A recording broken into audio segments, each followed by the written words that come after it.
How Angola will look like by 2030. Angola is a country in southern Africa with a diverse landscape that includes sub-Saharan desert that stretches into Namibia, warm Atlantic beaches, and a maze-like network of rivers. The Fortaleza de São Miguel, a castle constructed by the Portuguese in 1576 to defend the capital, Luanda, and other notable buildings in the nation bear witness to the colonial history of the region. The government has made diversifying Angola's economy away from its reliance on oil income a top objective. Angola is now constructing projects worth more than $22 billion, while another $40 billion is in the planning stages. Over the following 10 years, Angola's population will increase by more than 36% from its present 34 million to 46 million. As oil prices fell in 2020 as a result of the COVID-19 epidemic, Angola was severely impacted. The government's top objective right now is to diversify the economy and reduce its dependency on oil. Less than 45% of Angolans have dependable access to electricity. The government of Angola wants to expand the power infrastructure to encourage economic diversification, as evidenced by the fact that 2 of the top 5 projects there are energy-related. Angola has a backlog of projects worth more than $62 billion, of which $22 billion is now being built. Hello there, I am James, your host, and you are on to Africa Reloaded. In today's video, we shall be exploring the beautiful nation of Angola to discover the projects that the nation is embarking on in order to achieve greatness by 2030. Keep it locked down and remain connected as we make this trip. Kakula Hydroelectric Power Station. Work is currently being done on the 172 gigawatt Kakula Hydroelectric Power Station in Angola. When finished, it will surpass the 2070 gigawatt Laka Hydroelectric Power Station, the country's largest power plant as of July 2017. With help from the state-owned Industrial and Commercial Bank of China, ICBC, the power plant's chosen contractor, China Gezhouba Group Company Limited, started building in August 2017. 2,172 megawatts of generation capacity are planned for Kakula, which will be used in Angola and exported to nations in the Southern African power pool. At least 80 months are anticipated to pass during construction. The commercial commissioning of this power station was anticipated to occur in 2024, according to a report from the Angola Press News Agency in October 2019. A reservoir lake with a length of 16.3 kilometers and a surface area of 16.6 square kilometers will be created by the main dam, which will be 103 meters high and 553 meters wide at its crest.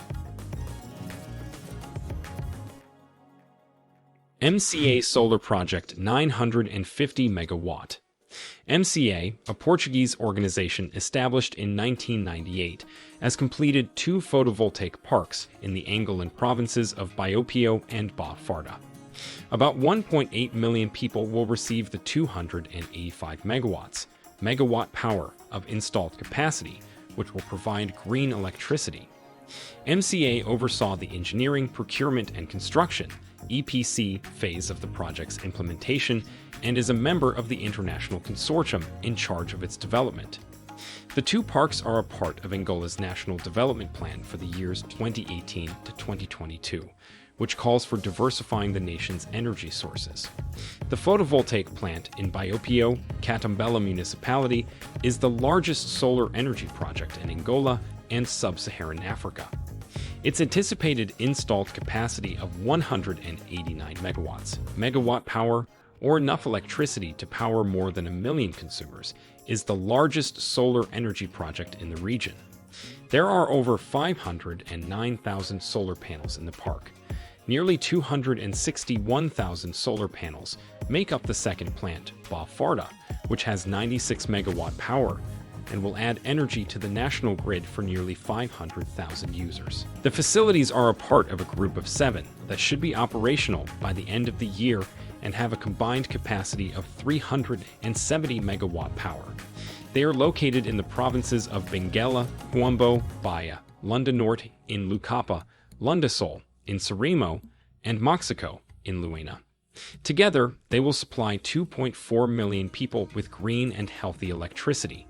The Sustainable Development Goals, SDGs, of the United Nations will significantly benefit from this project's implementation. By removing the need to use roughly 215 million liters of diesel a year for generators and heat production, it will enable an annual reduction of pollutant emissions of nearly 1 million tons of carbon dioxide, resulting in a significant reduction in the nation's imports. Xenia Phase 2 Project. About 150 kilometers off the coast of Angola, in Block 17, is where the Xenia 2 deepwater offshore project is located. It is the first of numerous satellite projects envisioned to maximize the block's output. Block 17's sole concessionaire and owner is Angola. Total exploration and production, Angola, 40%, operator, Equinor, 23.33%, ExxonMobil, 20%, and BP, 16.67%, all share ownership of the block. In May 2018, Total and the remaining field partners made a final investment decision about the field's development. An estimated $1.2 billion will need to be invested in the project. About 40,000 barrels of oil will be produced each day by the satellite field. In total, the Xenia 2 field spans over 600 square kilometers. 9 production wells will be drilled as part of the field's development plan in water between 600 and 1,200 meters deep. The oil produced in the field will be delivered to the pass-floor floating storage, production, and offloading FPSO vessel via a network of flow lines. As part of the project, 36 kilometers of flow lines and 21 kilometers of umbilicals will be built. Officially, the offshore work was supposed to start in 2020. Caio Deepwater Port. Angola's northern Cabinda region is home to the harbor known as Caio Deepwater Port, which is still under construction. The 2015 started building project was put on hold for 2 years, but after a $124 million debt settlement with the contracting companies, it was resumed in January 2020. The 1,130-meter dock at the Caio Deepwater Port, which will be 16 meters deep, may berth up to 4 ships simultaneously. Additionally, the port will be able to transport around 60 containers every hour. Over 2,500 hectares will be covered by the project. Aldaina de Lomba, the provincial governor, and Brian Fuggle, the chief executive officer of Caio Port, were present when the first phase of construction for the deepwater port of Cabinda was recently inaugurated in the village of Caio Litoral. According to Brian, the Frank Africa Company has been entrusted with the early stages of the deepwater port of Cabinda project.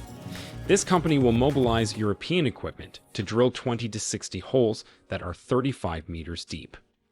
Additionally, the business will give crucial information for the port's foundation, a geotechnical barge, and a platform of modular self-lifts with a lift system for drilling the ocean floor. All of this work is anticipated to be finished in 8 to 10 weeks.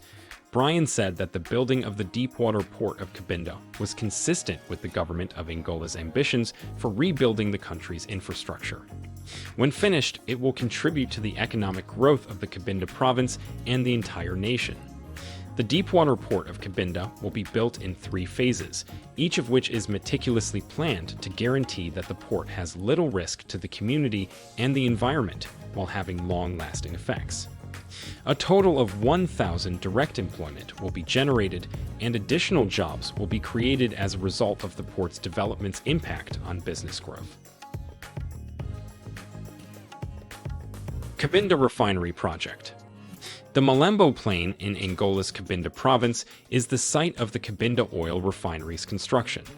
Its installed capacity for crude oil is 60,000 barrels per day. The refinery's gradual construction is a component of Angola's National Development Plan, which will aid in that nation's goal of producing energy on its own while reducing the importation of refined goods and raising exports with larger margins. For domestic use, the refinery will generate aviation fuel, diesel, gasoline, and naphtha. Sunerf, a division of Sonangol, Angola's state-owned oil business, and Gemcorp Capital, a private investment management firm, will work together to create the country's new refinery. In June 2019, the Angolan government signed an agreement for the construction of the Cabinda refinery with a group led by United Shine. Later that year, however, the agreement was terminated since the consortium did not uphold its obligations under it. A total of 2,000 local residents will benefit directly and indirectly from the project. The oil refinery will eventually strengthen the local economy and employ only Angolans. Despite unstable power supplies and bad roads, which each held back growth by 0.2 percentage points, infrastructure contributed a net contribution of about 1 percentage point to Angola's improved per capita growth performance in recent years. Angola's annual growth might increase by around 2.9 percentage points if its infrastructure was improved to the level of the region's middle-income nations. If you enjoyed this video, do well to like, share, comment, and subscribe to Africa Reloaded for more exciting adventures. Also turn on the notification bell to get alerts of our newly posted videos.